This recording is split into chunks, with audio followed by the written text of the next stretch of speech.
Welcome to The Explainer. Today, we're digging into one of the biggest threats to our clean energy future. And you know what? It's something you might find right in your own backyard. Okay, let's start with just one number, -20%. That's how much electricity a solar farm can lose on a perfectly sunny day. And the culprit? It's just simple dust. Now, this isn't just some small annoyance. This is a huge challenge for our global energy grid.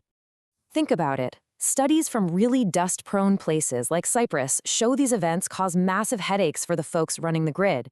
You get these sudden, unexpected power drops that make our energy supply way less reliable, and it happens right when the sun is shining and power should be at its peak. So the big question is, how can something so simple, so mundane, cripple such high-tech equipment? Well, to get to the bottom of it, we have to look at an investigation from one of the driest places on the entire planet. Okay, let's get into the nitty-gritty, because the real story here is happening at a microscopic level. And it was all uncovered by a detailed year-long study in the Atacama Desert. So the technical term for this whole problem is soiling. But what the researchers found is that the dust doesn't just sit there. Oh no, it actually goes through this pretty dramatic transformation. And here's the big reveal. We are not just talking about loose dirt that you could just blow or wash away. The dust is actually turning into a hard, stubborn crust. It's a process called cementation. So how in the world does this happen? Well, first, dust piles up on the panel. Then, overnight, moisture from dew and humidity gets mixed in. In the morning, the hot sun comes out and just bakes that moist, gritty layer, forming a hard crust that's literally stuck to the surface. It's a surprisingly simple but really damaging daily cycle. And this right here, this is the proof, straight from the scientific paper.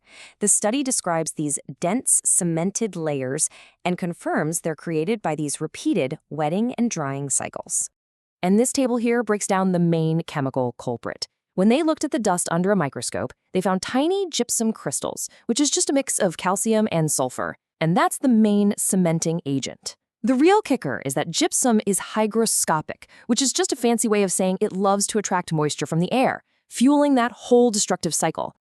Okay, so now let's see how this problem gets even trickier when we start looking at some of the most advanced solar panels out there.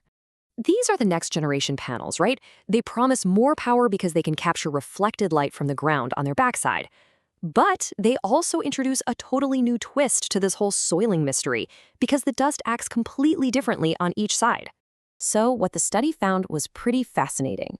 The soiling is completely different on the front versus the back. The front surface gets that heavy cemented crust because it's exposed to all the dew and direct sun. But the back, it just collects a much lighter, looser layer of dust with only the very beginning stages of that cementation process. All right, so if a panel that's just sitting still gets caked in this stuff, what happens if we put it in motion? This is a really important question for anyone running a solar farm.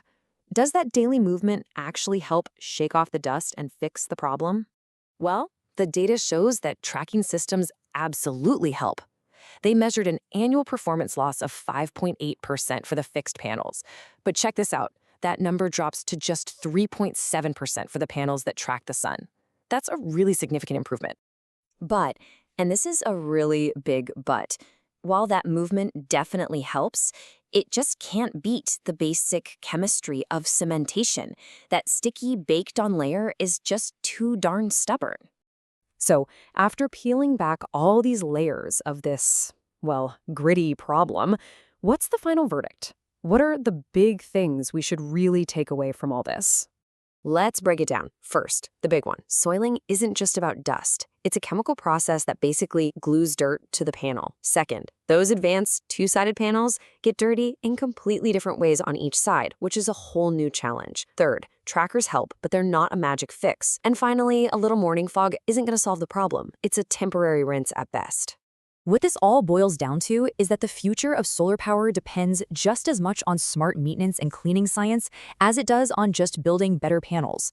Keeping our clean energy clean is this constant, science-driven battle against the elements themselves. And that really leaves us with a final question to chew on. As we build out this amazing, sustainable world, are we actually prepared for the very practical and sometimes very messy business of keeping it all clean?